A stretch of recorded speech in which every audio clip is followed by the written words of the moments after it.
Evil minds that plot destruction, sorcerer of death's construction,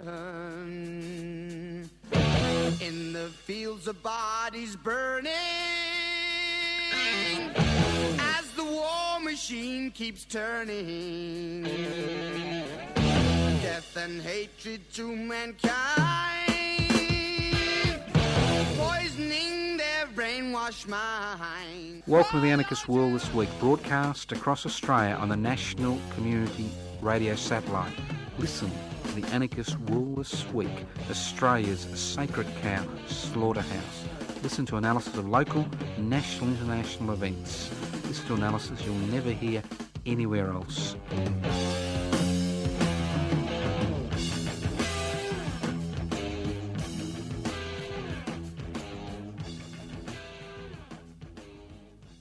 Welcome to the Anarchist World This Week, broadcast across Australia on the Community Radio Network. My name's Toscano. I'm hosting today's program. You wonder what anarchy is all about? Anarchist society is a voluntary, non-hierarchical society based on the creation of political and social structures which are based on equal decision-making power. That's direct democratic principles. It's a society where wealth is held in common. Why these two principles? Very simple. Anarchos, anarchy without rulers. How do you create a society without rulers? You devolve power, share wealth. Simple concept. You don't need an IQ test, as Mr. Groper does. You don't need an IQ. So I'm a bit confused. I'm really confused, you know. I'm a confused man. And obviously that's why I broadcast on the Anarchist World This Week. Now, there's all these movie people being outed for their behaviour, disgraceful behaviour towards women. But President Groper, the President of the US of A, President Donald Groper, seems to be untouchable. Well, we'll see what happens. You know what they say, when somebody trips, there's always a bit of fun going on. But that's just a by the by, not that I'm that interested but in the Groper, but that's by the by. Now, let's move on. Now, first of all, I'd like to thank all those people who came to the Peter Norman commemoration on Monday, the 9th of October, the 49th anniversary. We'll be having a big one next year on the 9th of October and the 16th of October, 2018. Yes, we think ahead, 12 months ahead. We're always thinking ahead as far as activities are concerned. So take the 2 days off. We'll be having 2 full days and great way to get involved. And as I said to people on Monday, I mean, I'm not interested in obtaining a major interactive monument for Peter Norman because he still holds the 200-metre record in Australia or because he won a silver medal at the Olympics. What I'm interested in is the fact that what he did highlights a very important principle. And that principle is that each and every one of us can be Peter Norman, that each and every one of us at any point in our life may be in a situation, we find ourselves in a situation where we're asked to make a decision and whether we support those who are devalued and powerless and exploited. We have a choice. We can either turn our backs on them and walk away, as 99.9% of people seem to do, or we can step into that breach. And that's what Peter Norman did in 1968. And that's what makes his contribution such a significant contribution. Now, you may remember about a decade ago, there was an ice skater, I think he's called Stephen Bradbury, nice gentleman, Australian ice skater. He was in the finals and the 4 skaters in front of him fell over and he won an Olympic gold medal. And in the Australian lexicon, we've got now doing a Bradbury, you know. Doing a Bradbury. We all know what doing a Bradbury is. But why haven't we, 49 years after Peter Norman's action, have in the Australian lexicon the concept of doing a Peter Norman? Doing a Peter Norman. Speaking up. And we see that other people have been badgered, exploited, devalued. Think about it. Doing a Peter Norman should be in the Australian language. Should be. Now, we finally have got the 2017 Eureka Rebellion Celebrations program finalised. That's right. And this year, the 3rd of December, falls on a Sunday. So you've got no excuse. So this year, once again, we start at 4 a.m. 3rd of December, Sunday, at Eureka Park, at the corner of Stawell and Eureka Street. Not where the Museum of Australian Democracy at Eureka is, down the other end, but where the battle actually took place on top of the hill. So at the Eureka Stockade site. 4 a.m, the corner of Stawell and Eureka Street. And then we have a whole program. But the important thing is, which goes to 10 p.m, so 4 a.m. to 10 p.m, 16 hours of activities. And obviously the last 3 hours, it's our annual Eureka dinner. Now, seats are limited. There'll be about 60 to 80. I think we could push in 90 if we have to. So if you want a seat, obviously you're welcome to come along and have a drink if you can't get a seat. We don't never turn anybody away. But if you want a seat, you want to guarantee a seat, you're old and feeble like me, and you want a seat for the night, don't want to eat standing up, well, give us a ring. 0439 395 489. Make a booking, 7 p.m, 3rd of December, Sunday. Make a booking for the annual Eureka dinner, and it is in Ballarat. That's where the whole thing happens, in Ballarat. Not Melbourne, Brisbane, Sydney, Adelaide, Unadata, but in Ballarat. So if you want a seat, now's the time to start booking, or you can just send your booking to anarchistage@yahoo.com. anarchistage@yahoo.com. You don't have to book to come to the celebrations. Just turn up at 4 a.m, take part in, the 4 a.m. to 6 a.m, or take part in the whole day. It's up to you. Get involved. And if you can't walk 13 kilometres, don't worry. We usually have a convoy of cars behind us, to protect our rear. So come along, be one of the convoy of cars, march on the day. It's a long day. It's an important day. And while I'm talking about you reclaim the radical spirit of the Eureka Rebellion celebrations, don't forget we are still looking for nominations for the Eureka Australia Medal. Every year the Anarchist Institute, via the Reclaim the Radical Spirit of the Eureka Rebellion celebrations, gives out 6 Eureka Australia medals to people in this country who have made a significant contribution to improving the lives of other people. We're not talking about the rich and famous. We're talking about those who do the hard yakka. Those like Peter Norman who pay the price for the stand they've taken, and those like Peter Norman who are never recognised for their activities. This is a great chance that you have of nominating somebody who you feel deserves an Eureka Australia medal for the work they have done. This medal is handcrafted. It's handcrafted by a well-known Melbourne sculptor, Bill Perrin. It's handcrafted. It's awarded on the day at Bakery Hill at the very site the Eureka Oath was taken. So nominations, we only take written nominations. You either post them to Post Office Box 20, Parkville 3052, Post Office Box 20, Parkville 3052, or you email them to anarchistage@yahoo.com, anarchistage@yahoo.com.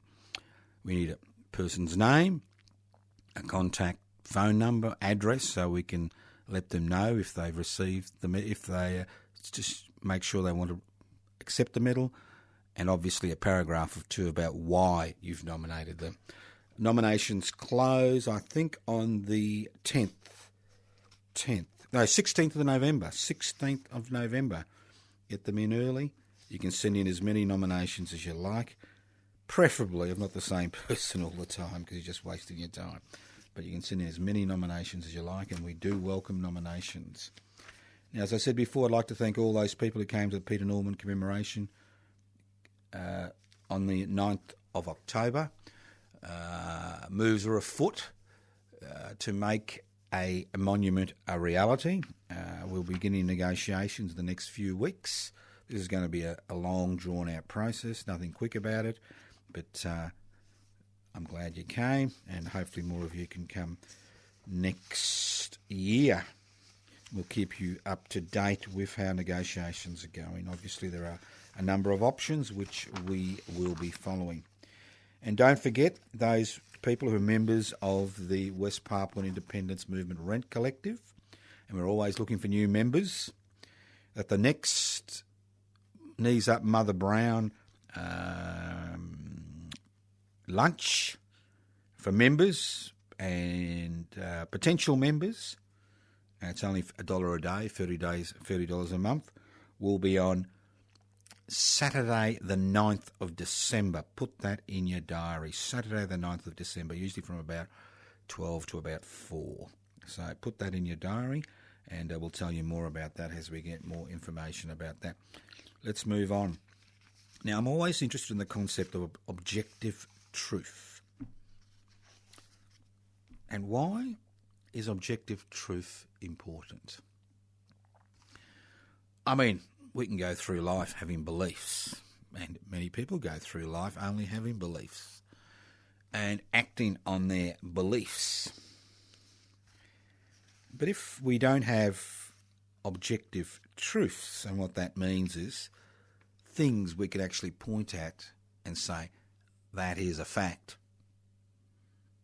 We can measure that fact. That is a fact. Then we have the dilemma where the state or corporations or people in authority can tell us what to believe in. And this is what we're seeing around the world, especially in the US of A. We have forces which have particular ideological agendas which are basically determining what truth is, not based on objective facts, but based on their belief system. I'll give you a simple example. Now, the previous Prime Minister, who again was lauded in the Murdoch newspapers, made a statement, a very simple statement, that more people die during a cold snap than a heat wave. I mean, the man was the Australian Prime Minister. You reckon he'd look at a bit of objective truth? Well, that statement is totally, 100% incorrect. Bingo. During a cold snap, if you're not homeless, the individual can take measures to keep warm. Even if they've got no access to central heating or a heater, they may have access to clothes to keep them warm. So although people die during cold snaps, many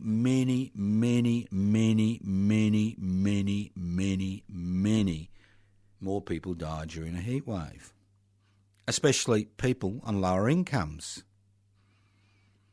Because as an individual, what you can do to minimise the effects of a heat wave are minimal, unless you trundle off to your local shopping centre and sit in the air-conditioned comfort until the security guards move you on. So that's an objective fact. So objective facts are important, and there are things that we can point to which are real, which are facts, and we use those facts to interact and create our reality.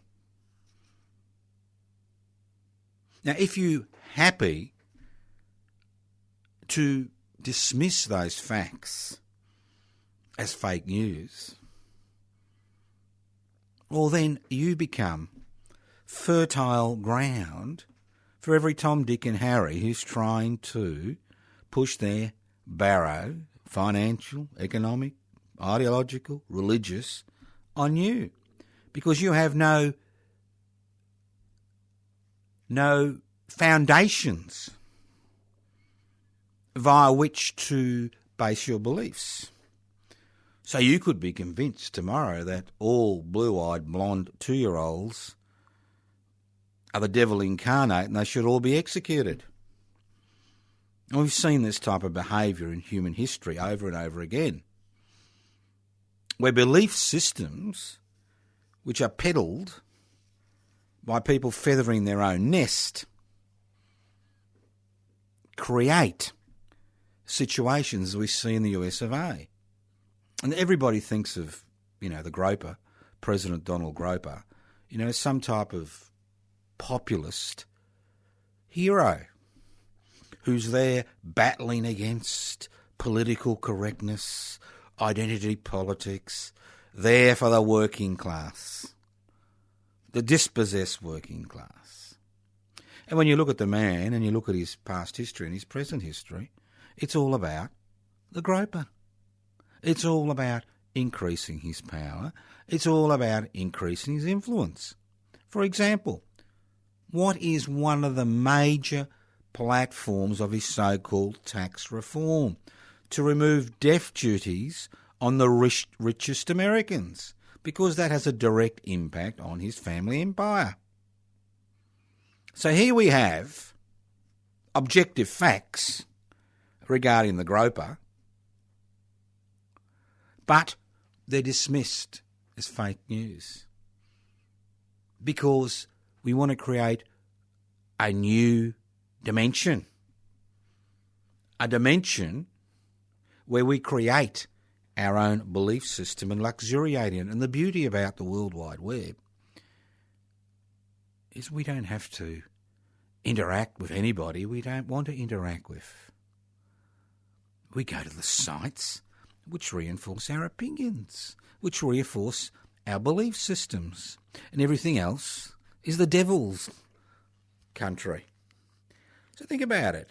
Think about how important facts, objective facts are, and how important it is to destroy the factual basis on which we have created the societies we live in. And if we can destroy that factual basis, we can create a belief system in the public mind which will determine, which will ensure, not just determine, but which will ensure that those sections of society that exercise power continue to exercise unrestrained power. Listen to the Anarchist World this week on your local community radio station. Now, those of you who've been following the kerfuffle in Catalan, not Spain, Catalan, will be wondering, what's all this about? What's all this about?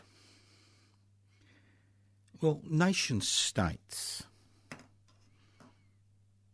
not just in the colonial world, but nation states are artificial creations. And to a significant degree, the way a nation state grows is by absorbing different peoples and incorporating them into their territory. When you look at United Kingdom, you got Ireland, you got Ireland, Northern Ireland, Wales, Scotland and England. Although the United Kingdom's been around for centuries, and that desire for autonomy and independence of people with a different cultural perspective and a different language remains long after they've been incorporated into the mainstream society. And it's the same in Spain. Remember, the Basque separatists were involved in a armed struggle for independence for decades. It's only recently they've laid down their arms. And the people of Catalan, who were incorporated into the Spanish nation centuries ago, have always maintained their identity as far as a distinct cultural presence and language is concerned. And to a significant degree, they have felt that they've been exploited by the central government. So this desire, which we see, not just in Western Europe, but different parts of the globe, for people to become autonomous and break away from a centralised authority because they've got a distinctive culture and language, is something which is growing.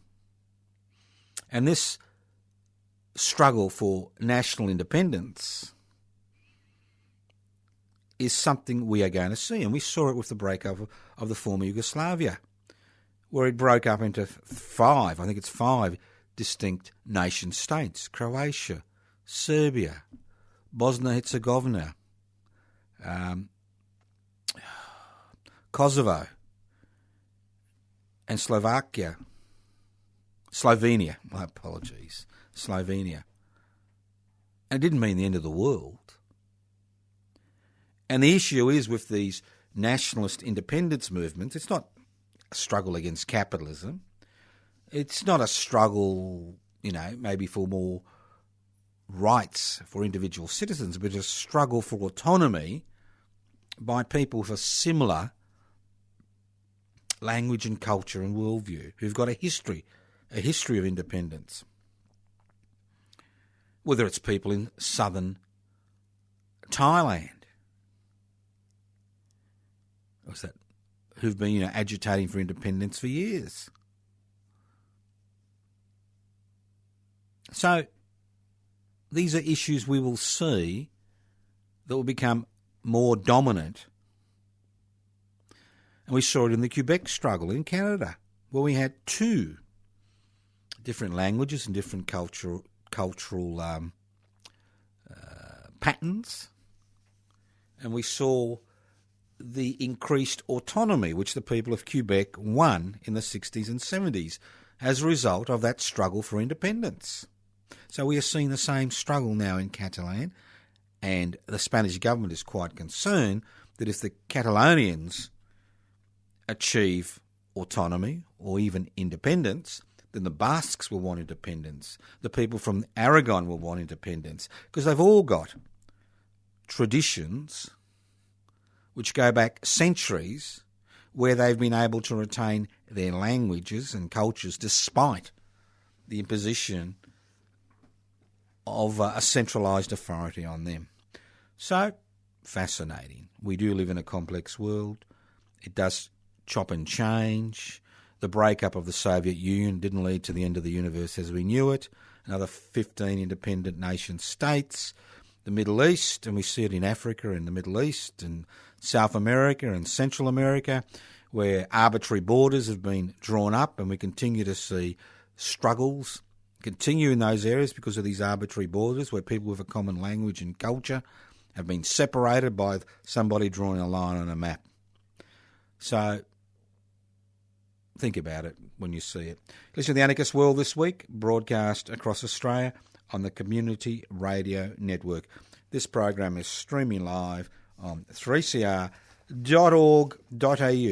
The program is podcast. You can access the podcast by going to 3cr.org.au. You can write to me. Yes, I do answer letters, although they are infrequent these days. You can write to me at Post Office Box 20, Parkville 3052. Post Office Box 20, Parkville 3052. You can go to the Anarchist Media website, anarchistmedia.org, anarchistmedia.org. You can email me at anarchistage@yahoo.com, anarchistage@yahoo.com. You can go to my personal Facebook page, Toscano for the public. Love me, like me dearly. Sorry, Elvis. I stuffed up your song there, didn't I? But, Toscano for the public. Most of the things I'm involved in on a week-to-week basis are up there on the Facebook page. Get involved. We keep organising things. The important thing in life is, it's not just to sit back and consume, but we need to act. We need to make demands. We need to make our demands a reality. And you don't do that by pushing a button or dreaming about the future or privatising your very existence. And allowing other people to determine what you think. That's the bad way to do it. Now, I said last week that I would be doing a few minutes, maybe 5 minutes every week on public interest before corporate interest, because I think that public interest before corporate interest is a very worthwhile organisation, not just because I'm Secretary of Public Interest and Convener of Public Interest before corporate interest, because I think it is a political and social movement whose time has come. Because in an era where identity politics is everything, we now are in a period where an increasing number of people are looking for alternatives, and there are no alternatives there. And public interest before corporate interest was set up in April 2015 in order to raise the issue of putting the interests of the many before the few. That's all public interest before corporate interest means. Because today, in 21st century Australia, parliamentary legislation isn't determined by people's needs, and our federal parliamentary representatives don't represent the interests of the people who voted them to office. They basically represent the interests of unaccountable corporations whose major responsibility is to create ever-increasing profits for their major shareholders, irrespective of the human, social and environmental costs. Think about it. So public interest before corporate interests would like to register as a federal political party. In order to do that, we need 550 members on the federal electoral roll. So, if you're interested in learning more about them, we do have a number of branches which have been set up. The PIBC Southern Peninsula branch, that's a branch in on the Mornington Peninsula outside Melbourne. They will be meeting on Thursday, the 12th of October. That's right, Thursday the 12th of October at the Sea Winds Community Hub. That's the Capel Sound Community Centre at 11A Allambi, Allambi Avenue, Capel Sound. That's near Rosebud, at 6 p.m.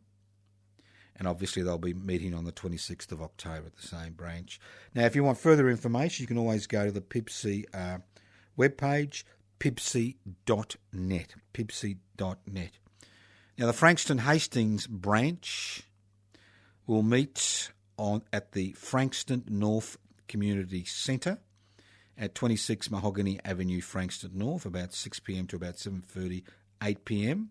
It meets on the first and third Tuesday of the month.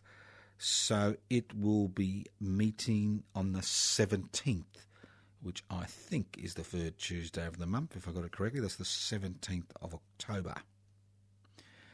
Now, importantly, there are two more groups that are attempting to form a branch. And people interested in the Melton region are holding a PIBC picnic barbecue this Sunday, the 15th of October, from 11am to 2pm. That's 11am to 2pm at the Hannah Watts Park in Melton. Melton's in one of the far northern suburbs of Melbourne, on the way to Bacchus Marsh in Ballarat. So 11am to 2pm this Sunday, 15th of October. Join Public Interest Before Corporate Interest for a picnic barbecue. I'll be going to the picnic barbecue as the convener of Public Interest Before Corporate Interests. But 11am to 2pm, Hannah Watts Park in Melton. Bring your family and friends and bring some food and drinks to add to the communal table. It's a free event. Everybody is welcome. You can always go to the PIBC website to get more information about that picnic. That's Sunday the 15th of October, 11am to 2pm, Hannah Watts Park on the outskirts of Melton. And that's at 177 to 188 High Street, Melton. I've been to the park. Can't miss it. Great park. Lots of things for the kids to do, so bring your kids along too, because, public interest before corporate interest isn't just for young people or old people, it's for everybody, young and old, and we have members which range in age from 14 to 94. So come and join us if you live in that part of the world or you'd like to support the picnic this Sunday, 15th of October, 11am to 2pm, Hannah Watts Park in Melton. And I'll just mention it briefly. On Sunday the 29th of October from 11am to 3:30pm, there'll be a Pipsy picnic, public interest before corporate interest, at Allambie South, AMMAMBEE, South Community Centre, and that's up near Maui, Terralgan. If you want further information of that particular picnic, you can ring Simon on 0447 487 191, 0447 487 191. Listen to the Anarchist World this week, broadcast across Australia on the Community Radio Network. And don't forget, the next public interest before corporate interest rally in Melbourne will be on the steps of Parliament House on the last Wednesday of October. That's right, the last Wednesday of October. So what do you think that day is? Well, it won't be the 30th or the 31st. It'll be much before that. So I think it's about the 26th, I think it's the 26th, the last Wednesday. You look it up. Last Wednesday, midday to 1pm, hail, rail or shine, and join us for the Pipsy Rally. If you want to become a member, you can download the application form from pibci.net, pibci.net. You can leave a message on 0439 395 489, 0439 395 489 with a contact address, and we can post you out an application form or 500 application forms, depending on how many people you think would be interested in joining. Okay, let's move on. Now, another little activity. Yes, we do have a lot of activities, so you don't have any excuse. On the 12th of November, the Anarchist Institute is hosting the yearly Francesco Fantine Memorial, which will be held on the 12th of November from about 10am to about 1pm, and then followed by a picnic on the riverbanks at the Murchison, Murchison Cemetery. So Murchison Cemetery, and we'll keep you informed of that. That's a Sunday. There's usually, it's a big day. Francesco Fantine is an anarchist who was murdered at Camp Loveday in South Australia, an internment camp in 1942 by Italian fascists. He was an Italian anarchist refugee who'd made his home in Australia. He was he worked at the Geelong woolen mills, as well as the cane fields in North Queensland. It's a fascinating story, and as we get closer to the 12th of November, I will tell you more about Francesco Fantine. We usually only have a small group going because they've got to go all the way to Murchison by 10am, but obviously you're welcome to come along, and we're hoping that some family members will be there this year to mark the 75th anniversary of his murder. Okay, let's move on. Now, if you think the Defend and Extend public housing campaign has finished, think again. It's only just started. It's only just started. Because the Andrews-led Labor government is on a suicide mission. Their suicide. They seem to have forgotten that they've only got a majority of 2. They seem to have forgotten there's a state election at the end of next year. They seem to have forgotten there is a Northcote by-election to be held on the 18th of November. They seem to have forgotten that Melbourne has the greatest concentration of people living in public housing in the CBD, within 5 to 7 kilometres of the CBD, of any capital city or of any city, any town in this country. they seem to have forgotten that their re-election is up for grabs because they are knifing in their back their most loyal supporters, people living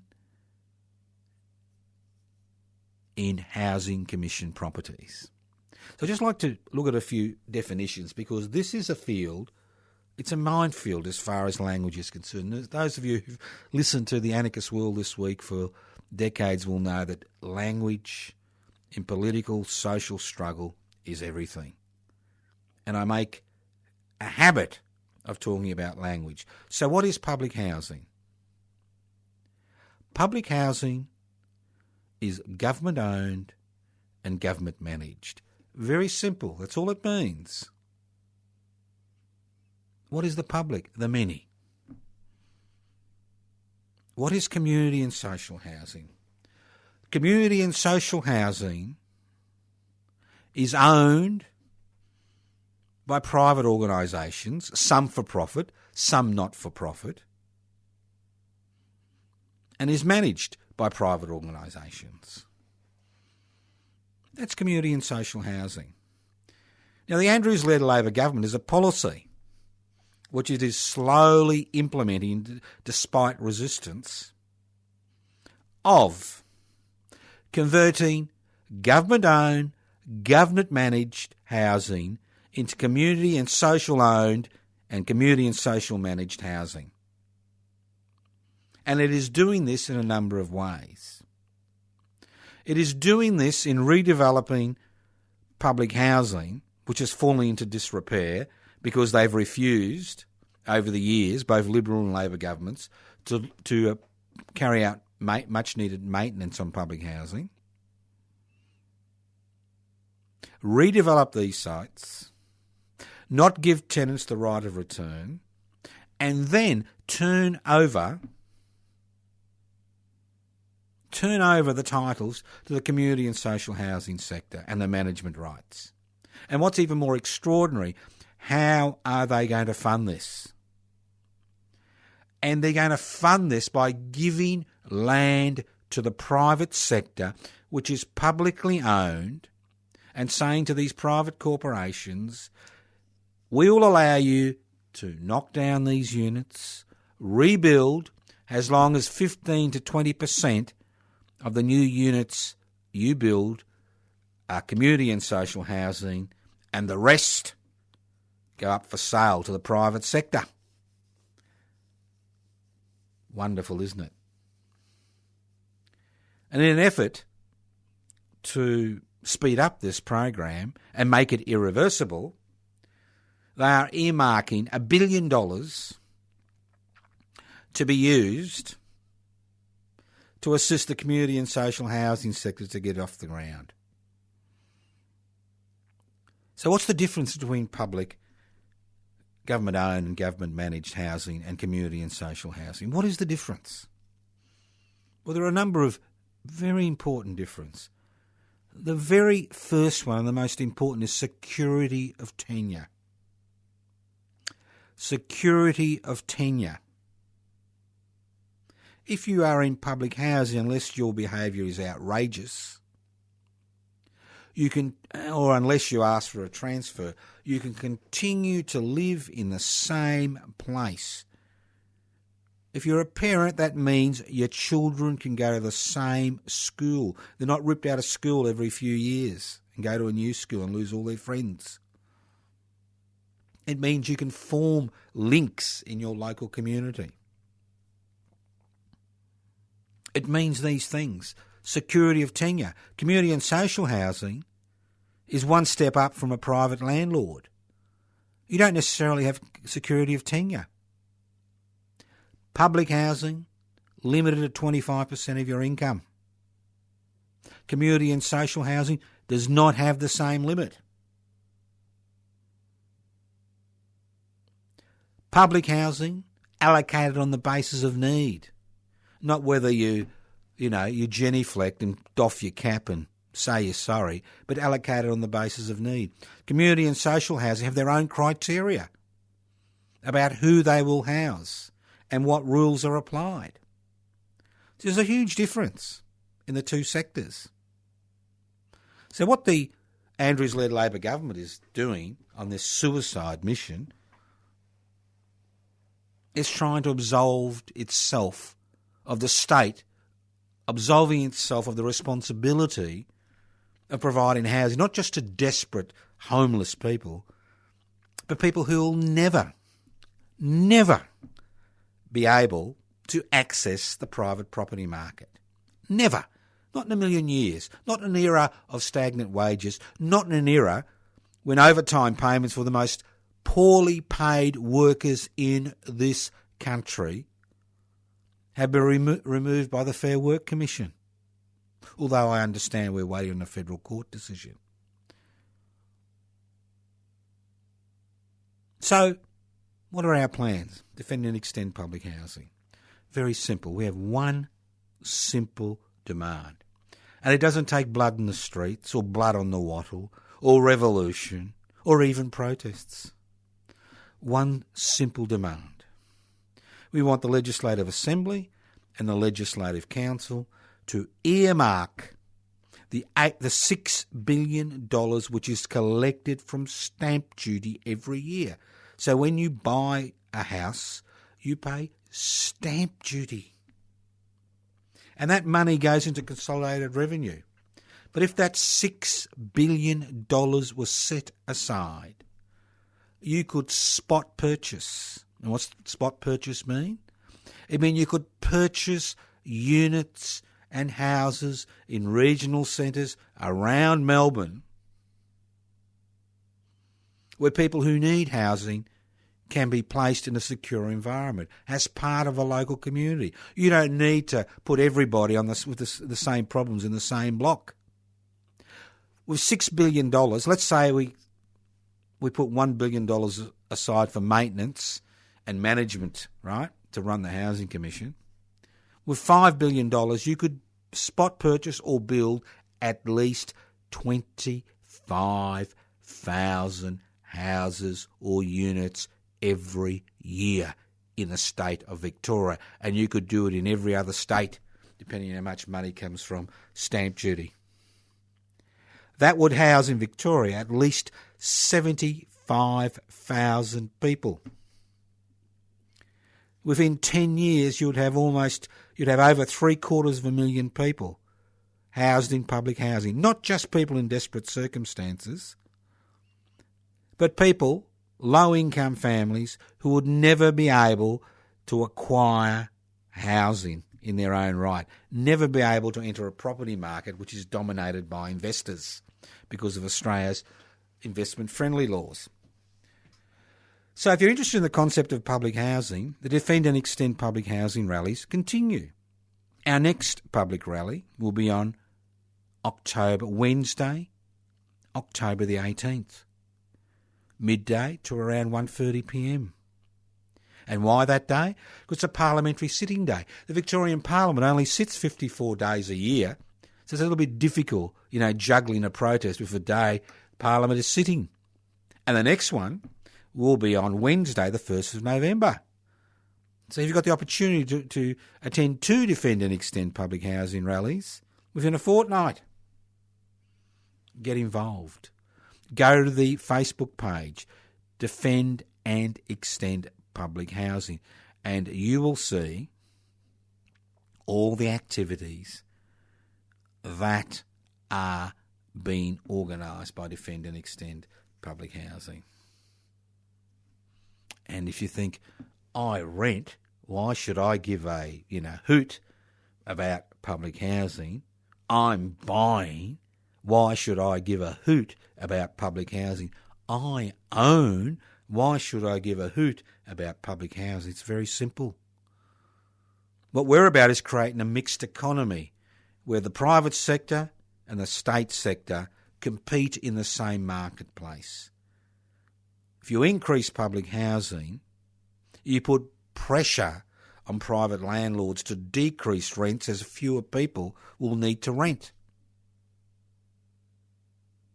If you increase public housing, you put pressure on the costs of houses and units at the lower end of the market. because fewer people are competing to buy those houses and units.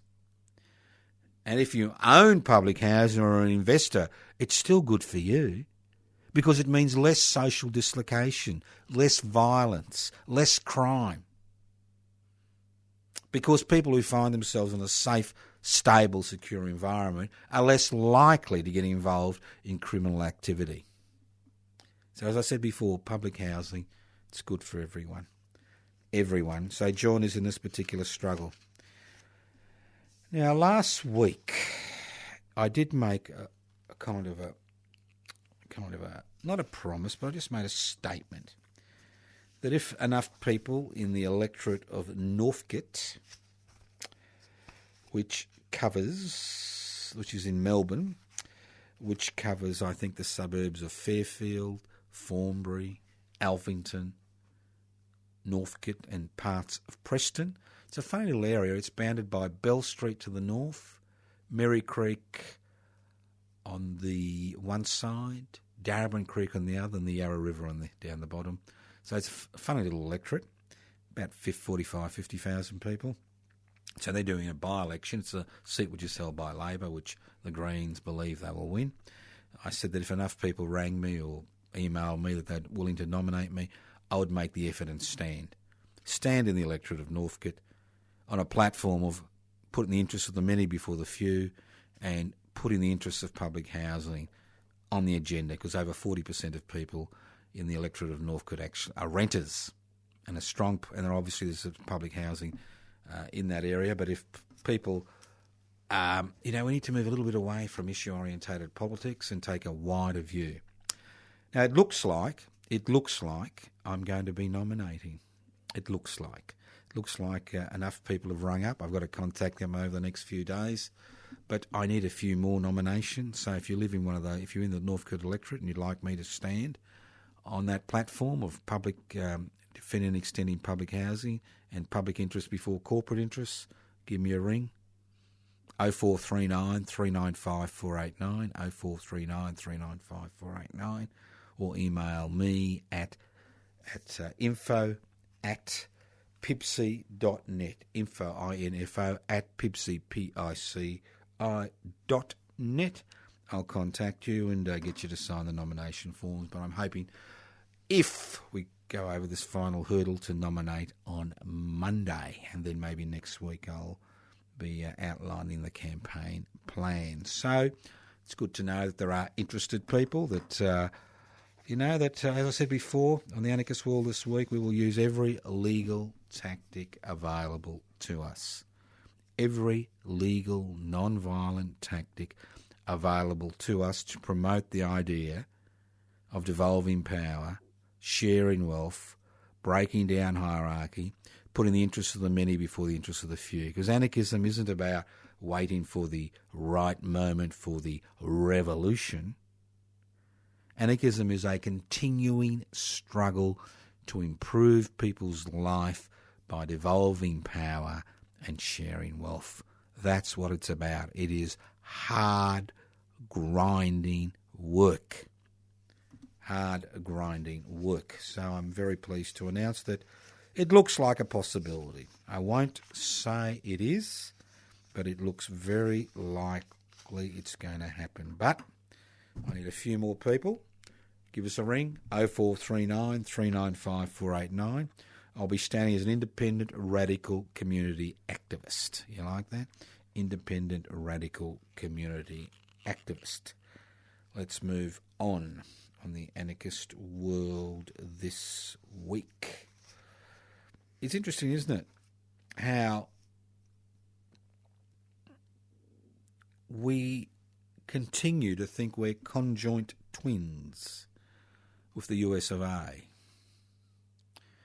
How, although Donald Groper is having issues with his own hand-picked Secretary of State and Treasurer, the adults trying to keep the child in check in the White House, that Malcolm, our beloved Prime Minister, Malcolm Turnbull, continues to say we are conjoint twins.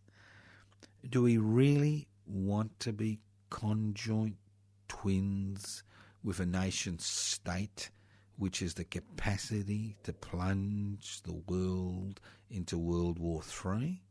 I know it seems, a little bit ludicrous for me to say that, but think about it. Let's say there's a preemptive strike on North Korea. Let's say the North Koreans then respond by obliterating Seoul. Obviously, they won't get much further than that. Let's say then there's a reaction to that. Let's say the Chinese say, look, we're not very interested in having the Groper on our border in North Korea, and they get involved. And then let's say the Russians may also get involved because their boy, the Groper, may be a little bit out of control. Think about it. It doesn't take much in an era of instant communication where you just push a button and destroy the lives of millions, if not tens of millions of people. It doesn't take much for that type of situation to occur. Hopefully the adults in the White House will keep the petulant 2-year-old under control. And let's hope the US military has got enough nous to understand what could happen, and let's hope, because sometimes all you can rely is on hope, because there's not much you or I can do except try to disentangle ourselves from this alliance where every time the United States tells us to jump, we ask, how high should I jump? Wanna? Have I jumped high enough? Do you want more young Australian men and women to be sacrificed on the Trump altar?